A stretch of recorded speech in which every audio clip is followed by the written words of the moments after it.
শোকজের জবাব দিলেন হুমায়ুন কবির। বিরোধী দলনেতার মন্তব্যের পাল্টা সুর চড়িয়েছিলেন হুমায়ুন কবির, যার জেরে তাঁকে শোকজ করে বিধানসভার শৃঙ্খলা রক্ষা কমিটি।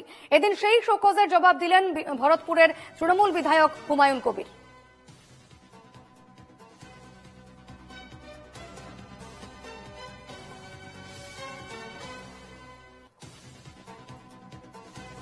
সেদিন ঠিক কি বলেছিলেন হুমায়ুন কবির শোনাবো। আজকে বিধানসভা একজন হয়ে যাবে, 3 দিন বন্ধ। নেক্সট সোমবারে আসবো। শুভেন্দু অধিকারীও থাকবে নিশ্চয়ই এখানে, যদিও হাউসের থেকে সাসপেন্ডেড হয়ে আছে। সোমবার এসে হুমায়ুন কবির কি করবেন? পাল্টা বলবো যে ওকে প্রত্যাহার করতে হবে, আর তা না হলে গোটা মুসলিম জাতিকে যেভাবে অ্যাটাক করছে তার জন্য প্রস্তুত থাকতে হবে। এর মোকাবেলা আমরা করব। ক্ষমা চাক বা না চাক পরের কথা, কিন্তু গোটা মুসলিম সম্প্রদায়কে এইভাবে কুৎসিত ভাবে অ্যাটাক করলে, সেটা থেকে সরে না আসলে আমি বলছি মুর্শিদাবাদে ঢুকতে দেব না। ওর কত স্ট্রেংথ আছে, আমি হুমায়ুন কবির একা ওকে রুখে দেবো, মুর্শিদাবাদে ব্যারিকেড করে রেখে দেবো, সারেন্ডার করিয়ে তারপরে ছাড়বো। রণজয় মুখোপাধ্যায়, রণজয়, শোকজের জবাব দিলেন হুমায়ুন কবির, তার অবস্থান তিনি কিভাবে জানালেন, কি জানালেন তিনি?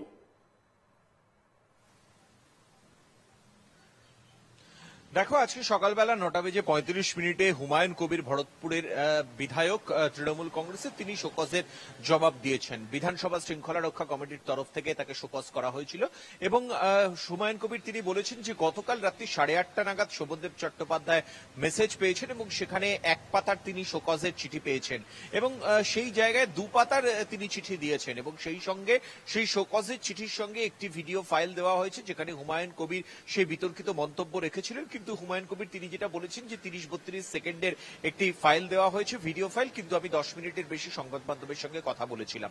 প্রসঙ্গত উল্লেখযোগ্য যে আমরা যে চিত্রটা দেখেছি, শুভেন্দু অধিকারী বিরোধী দলনেতা, তিনি বিধানসভায় তিনি যে মন্তব্য করেছিলেন 2026 সালে ক্ষমতায় এলে মুসলিম বিধায়কদের টেনে হিঁচড়ে চ্যাংদোলা করে বাইরে ছুড়ে ফেলে দেবেন, এবং সেই মন্তব্যের তীব্র প্রতিবাদ উঠে এসেছিল হুমায়ুন কবিরের কণ্ঠে পরদিনই।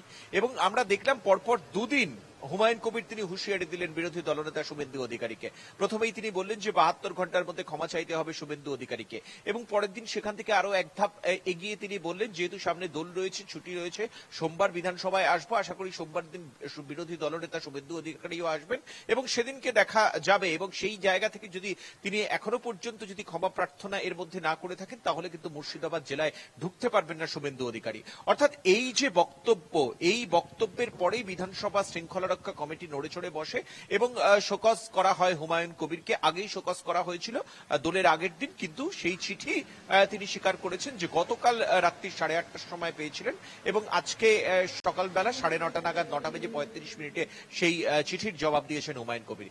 যেটা গুরুত্বপূর্ণ বিষয় এই চিঠিতে হুমায়ুন কবির তিনি যেটা বলেছেন সেটা হচ্ছে যে তিনি কোন রকম দল বিরোধী কাজ করেননি। সূত্রের খবর অনুযায়ী সেই চিঠিতে যেরকম বলেছেন, আমি তৃণমূল কংগ্রেস সম্পর্কে এমন কোন রকম কথা বলিনি যেই কথাটা দলের এগেইনস্টে যাবে। তুমি সঙ্গে থাকো রণজয়, আমি তোমার কাছে আবারো ফিরবো। তবে তোমার সঙ্গে যে কথা হয়েছে হুমায়ুন কবিরের, ঠিক কি বলেছেন তিনি, তিনি কিভাবে শোকজের জবাব দিয়েছেন, কি লিখেছেন তিনি জানিয়েছেন, আমরা শুনবো একবার তার মন্তব্য।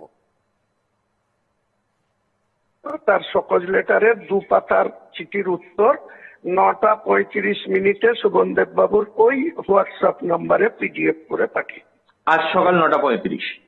হ্যাঁ, আচ্ছা, সেখানে আপনি কিভাবে জাস্টিফাই করলেন? আমি তো ওনার সিম্পল কোশ্চেন ছিল, সিম্পল ওনার প্রশ্ন ছিল যে আমি 13 তারিখে মিডিয়ার কাছে কেন বলেছি, এই সমস্ত রিয়াক্ট করেছি, সেটা উনি পাঠিয়েছেন।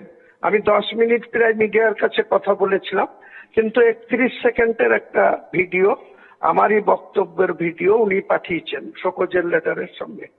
তো সেইটার আমি যথাযথ উত্তর পাঠিয়ে দিয়েছি। না, উত্তরে আপনি কি মানে আপনার স্ট্যান্ডটা কিভাবে ব্যক্ত করলেন? আমার স্ট্যান্ড ক্লিয়ার। আমি যেটা বলেছি, ওনারা যেটা দল এর তরফ থেকে ওনাদের যেটা ইগোতে লেগেছে বা সম্মানে লেগেছে সেটা ওনারা লিখেছে। যে আমি বলেছি যে আগে আমার জাতিসত্তা, তারপরে দল। আমি সেই স্ট্যান্ডে অটুট আছি, আমি এই জায়গা থেকে সরব না। আচ্ছা, আমি আবারও ফিরবো রণজয়ের কাছে। রণজয়, প্রথমে জাতি সত্তা, তারপর দল, বলছেন হুমায়ুন কবির।